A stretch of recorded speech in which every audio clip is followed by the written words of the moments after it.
Students, हम आज पढ़ेंगे प्रोटीन टारगेटिंग एंड सॉर्टिंग का पार्ट 2।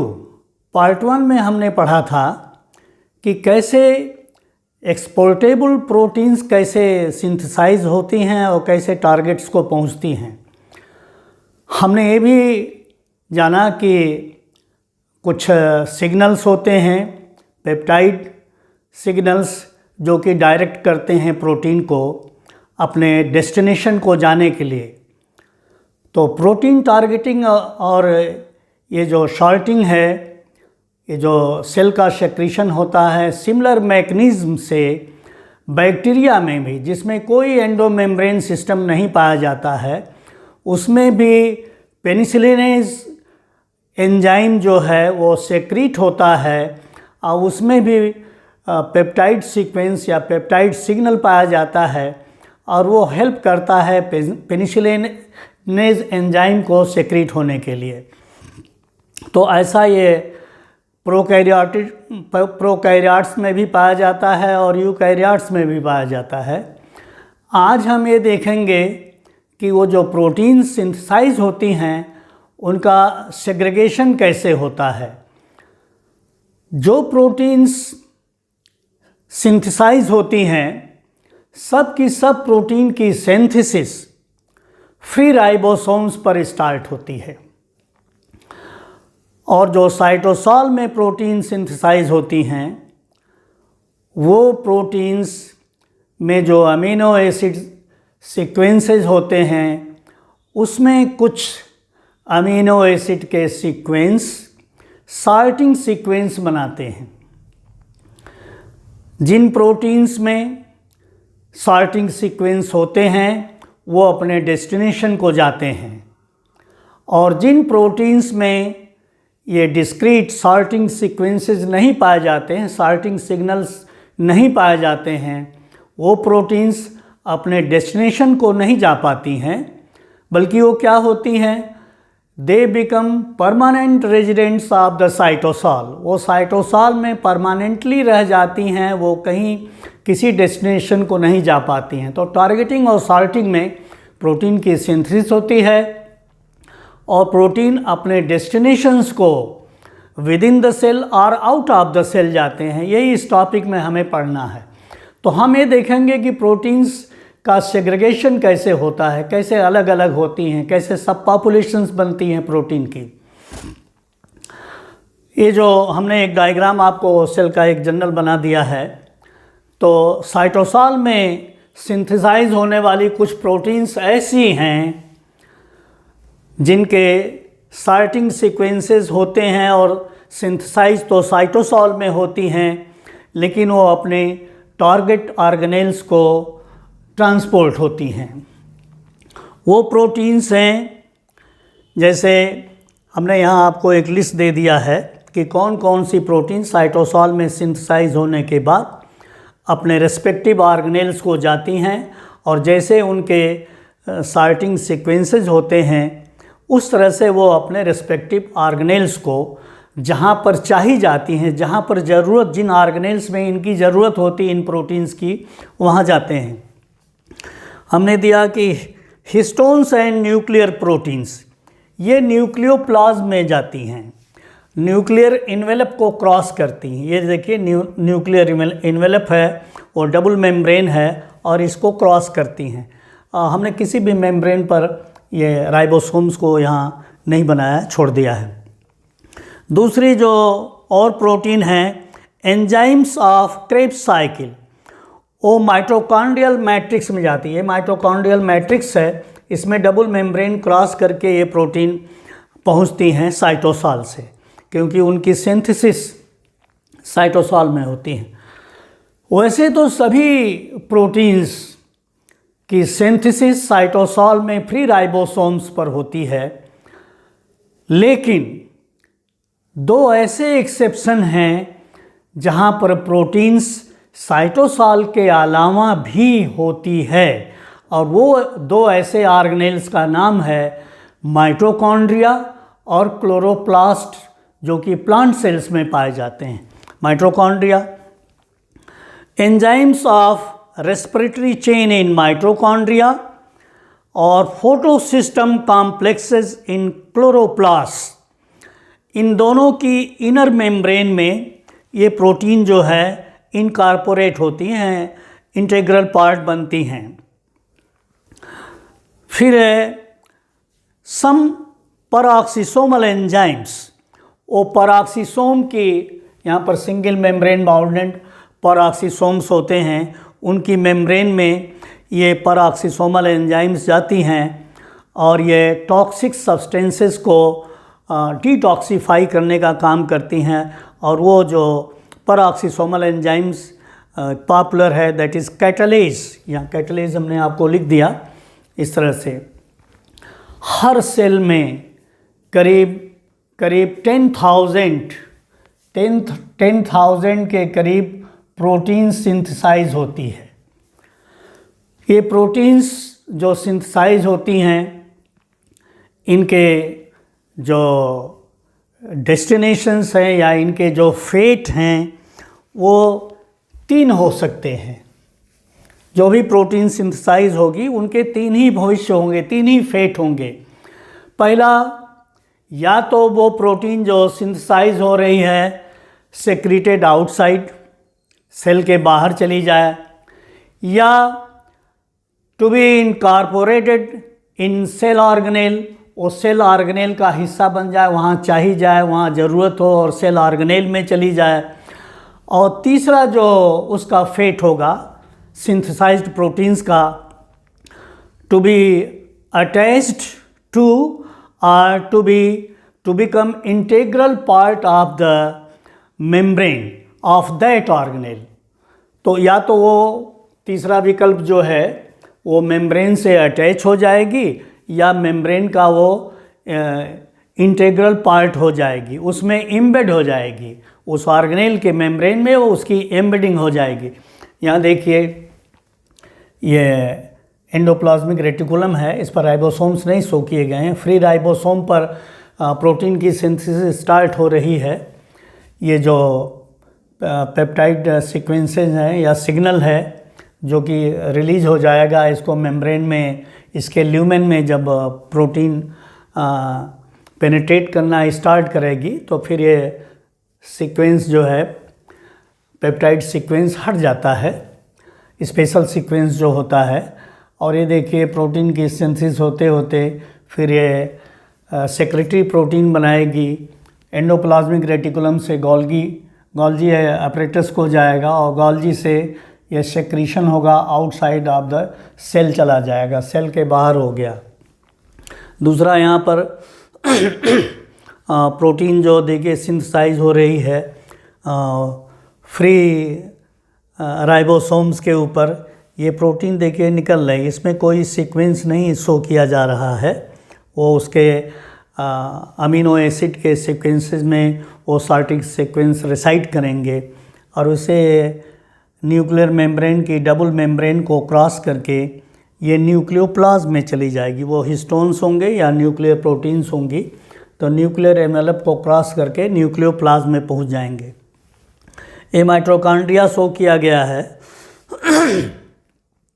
इसकी जो ये डबल मेम्ब्रेन है, ये क्रिस्टी हैं, ये मैट्रिक्स है, तो साइटोप्लाज्म में सिंथेसिस होगी और वो प्रोटीन्स जो हैं वो मैट्रिक्स में आ जाएंगी, वो क्रेब्स साइकिल की एंजाइम्स होंगी और कुछ प्रोटीन जो हैं इसके अंदर सिंथेसाइज होंगी, क्योंकि माइटोकॉन्ड्रिया और क्लोरोप्लास्ट में भी राइबोसोम्स पाए जाते हैं। तो साइटोसॉल के अलावा भी यहाँ सिंथेसिस होगी और वो इनर मेम्ब्रेन के पार्ट बन जाएंगी। वो जो प्रोटीन सिंथेसाइज होंगी माइटोकॉन्ड्रिया में, वो माइटोकॉन्ड्रिया और क्लोरोप्लास्ट मेम्ब्रेन के इनर मेम्ब्रेन के पार्ट बन जाएंगे, इंटीग्रल पार्ट बन जाएंगे और उसी में रहेंगे। और रेस्पिरेटरी चेन के जो एंजाइम्स होते हैं वो कुछ उस इनर मेम्ब्रेन पर पाए जाते हैं। फिर देखिए ये जो करीब हमने बताया आपको कि 10,000 के करीब प्रोटीन सिंथेसाइज हो जाती हैं और जो सॉर्टिंग सिग्नल्स होते हैं, जो सॉर्टिंग सीक्वेंसेस होते हैं, उनके नंबर बहुत कम होते हैं और प्रोटीन्स के नंबर बहुत ज़्यादा हैं। तो ये जो प्रोटीन्स हैं फिर सब पॉपुलेशन में डिवाइड हो जाती हैं, क्योंकि सॉर्टिंग सीक्वेंसेस या सॉर्टिंग सिग्नल्स के नंबर कम हैं। तो जैसे हमारे लेटर्स जो हैं एक छोटे से पोस्टल कोड पर छोटा सा पोस्टल एड्रेस लिखा जाता है और बड़े बड़े लेटर अपने डेस्टिनेशन को पहुंच जाते हैं। उसी तरह से जो बहुत सारी प्रोटीन्स सिंथेसाइज होती हैं on free ribosome or attached to endoplasmic reticulum, उनके ऊपर जो सॉर्टिंग सीक्वेंसेस होंगे उन सॉर्टिंग सीक्वेंसेस के कारण वो अपने प्रॉपर डेस्टिनेशंस को वो प्रोटीन्स जो हैं जाएंगे। तो जो प्रोटीन्स का ट्रांसलोकेशन होगा, वो प्रोटीन्स का ट्रांसलोकेशन दो तरह से होता है। जो प्रोटीन सिंथेसाइज होगी और जहाँ से वो ट्रांसपोर्ट होगी, दो तरह से होगा। एक होगा को ट्रांसलेशनल, जब mRNA से प्रोटीन बनती है तो उस प्रोसेस को ट्रांसलेशन कहते हैं। तो को ट्रांसलेशनल ट्रांसलोकेशन ये पहला तरीका होगा, जिसमें ट्रांसलेशन भी साथ साथ चलता रहेगा, मतलब प्रोटीन की सिंथेसिस भी होती रहेगी और प्रोटीन अपने डेस्टिनेशन को भी जाती रहेगी। और ऐसा जो है सेक्रेटरी प्रोटीन्स के केस में होता है, वो सिंथेसिस भी होती रहती और प्रोटीन्स जो हैं अपने डेस्टिनेशंस को जाती भी रहती, दोनों काम साथ साथ चलता रहता है। और जो दूसरा तरीका है प्रोटीन्स के ट्रांसलोकेशन का, वो है पोस्ट ट्रांसलेशनल। पहले प्रोटीन जो है साइटोसॉल में सिंथेसाइज हो जाएगी और जो सिंथेसाइज प्रोटीन्स होंगी वो अपने सॉर्टिंग सीक्वेंसेस के अनुसार या सॉर्टिंग सिग्नल्स के हिसाब से, जो उनके सॉर्टिंग सिग्नल्स को सब पॉपुलेशन में प्रोटीन्स को बांट दिया गया, तो बहुत सारी प्रोटीन्स के जो सिग्नल्स होते हैं वो एक तरह के होते हैं। तो अपने सॉर्टिंग सीक्वेंसेस के अनुसार जिन ऑर्गेनेल्स में ये प्रोटीन चाही जाती हैं, जहाँ पर प्रोटीन्स की डिमांड होती है, क्योंकि हर ऑर्गेनेल का सेटअप अलग है, सेल के हर ऑर्गेनेल का जो प्रोटीन का सेटअप है वो अलग है, और जिस ऑर्गेनेल को प्रोटीन चाहिए जाएगी उस तरह की सॉर्टिंग सीक्वेंसेस या सॉर्टिंग सिग्नल्स की जो प्रोटीन्स होंगी वो अपने रेस्पेक्टिव ऑर्गेनेल्स को वो जाएंगी, ट्रांसलोकेट होंगी। तो ये जो प्रोटीन का फॉर्मेशन है वो मेनली गवर्न होता है जेनेटिकली, दैट इज़ डीएनए ये डिसाइड करता है कि कौन सी प्रोटीन बननी है और उसी तरह का मैसेंजर आरएनए का फॉर्मेशन होता है और मैसेंजर आरएनए उसी तरह का मैसेज लेके उसी तरह की प्रोटीन को सिंथेसाइज करता है और प्रोटीन अपने रेस्पेक्टिव प्लेसेस को चली जाती हैं। तो हमने आपको अभी बताया कि क्या क्या उन प्रोटीन्स के क्या फेट होंगे और प्रोटीन किस तरह से ट्रांसलोकेट होगी एक जगह से दूसरी जगह। लेकिन एक विशेष समस्या तब आती है जब हमें कुछ ट्रांसमेम्ब्रेन प्रोटीन्स की बात होती है कि वो ट्रांसमेम्ब्रेन प्रोटीन्स कैसे जाएंगी। यहाँ पर हमने दो डायग्राम आपको बना दिया है उन ट्रांसमेम्ब्रेन।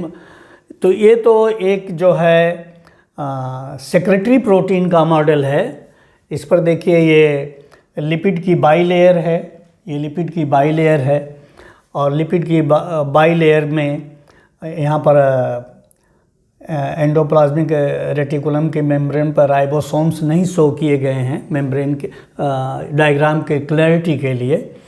ये एक ट्रांसलोकेशन चैनल है। आप जानते हैं फ्लूइड मोज़ेक मॉडल पढ़े होंगे, तो जो मेम्ब्रेन्स होती हैं उसमें बहुत सारी प्रोटीन्स भी पाई जाती हैं और उन्हीं प्रोटीन्स में से कुछ चैनल्स का भी फंक्शन करती हैं।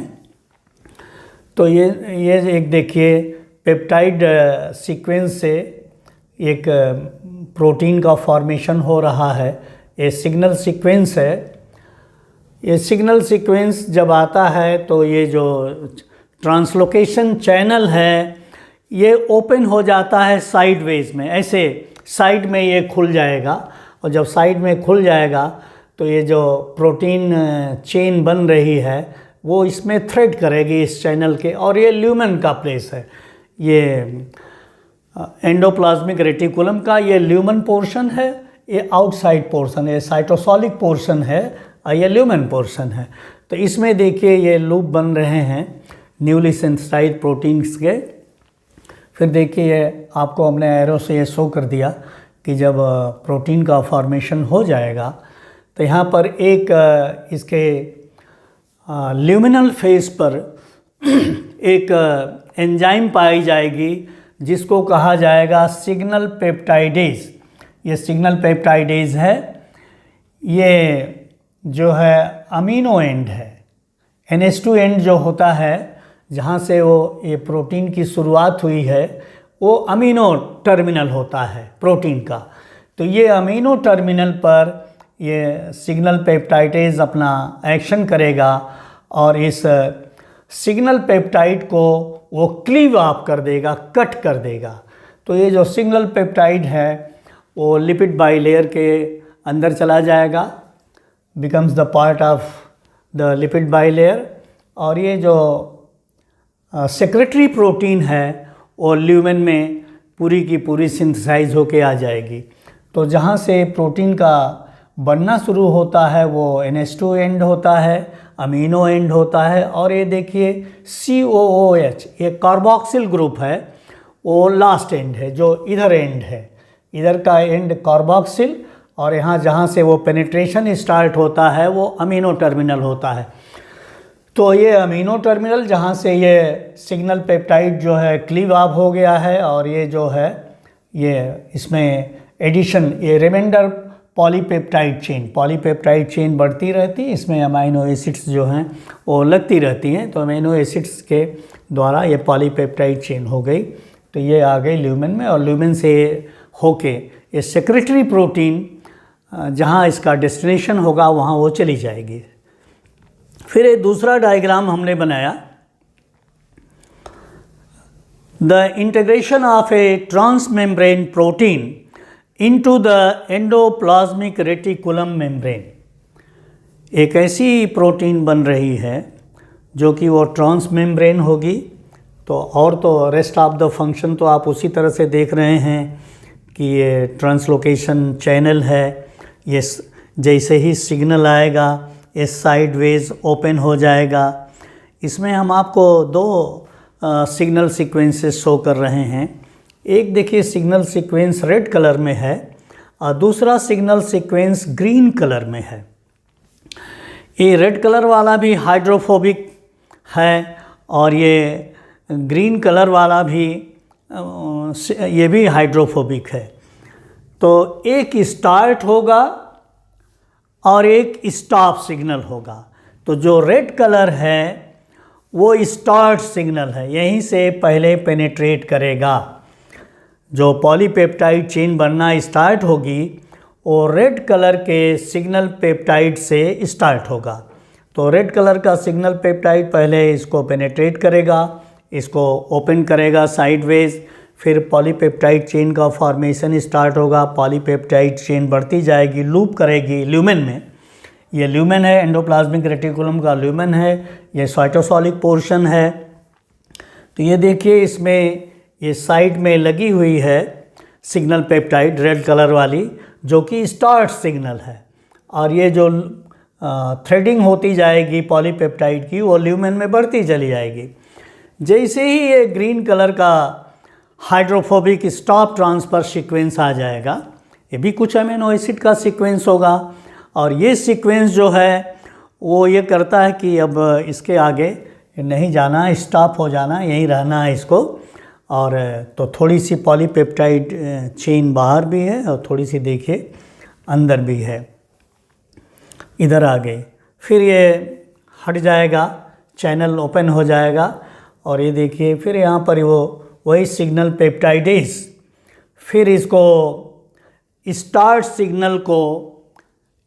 सिग्नल सीक्वेंस को ये क्लीव ऑफ कर देगा, और क्लीव ऑफ करने के बाद ये चला जाएगा लिपिड बाइलेयर के अंदर। ये देखिए लिपिड बाइलेयर है, ये लिपिड बाइलेयर है, यहाँ पर हमने शो कर दिया लिपिड बाइलेयर, ये लिपिड बाइलेयर है। तो लिपिड बाइलेयर के अंदर ये चला जाएगा स्टार्ट सिग्नल, और जो स्टॉप सिग्नल है वो ट्रांस मेम्ब्रेन प्रोटीन की तरह से मेम्ब्रेन के बीच में हो जाएगा। और ये NH2 एंड है, अमीनो एंड है, जहाँ से प्रोटीन सिंथेसिस स्टार्ट हुई थी। और ये कार्बोक्सिल एंड है जो कि साइटोसोलिक पोर्शन में रहेगा। तो ये देखिए ये इंटीग्रेट हो गया इसमें मेम्ब्रेन के अंदर। ये single pass mature transmembrane protein in endoplasmic reticulum, इसको सिंगल पास बोलेंगे। अब समस्या तब और हो जाती है जब ये स्टार्ट सिग्नल बीच में आता है। जब स्टार्ट सिग्नल बीच में आएगा तो मैं आपको एक छोटा सा डायग्राम यहाँ बना दूँगा।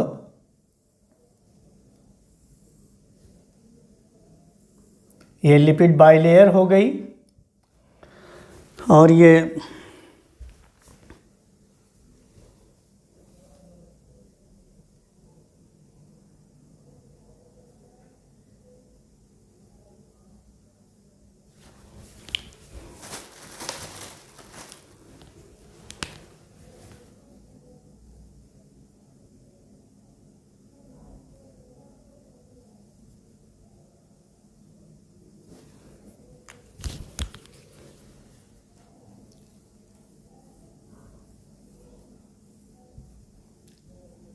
NH2 एंड हो जाएगा, अमीनो एंड हो जाएगा, और इधर जो है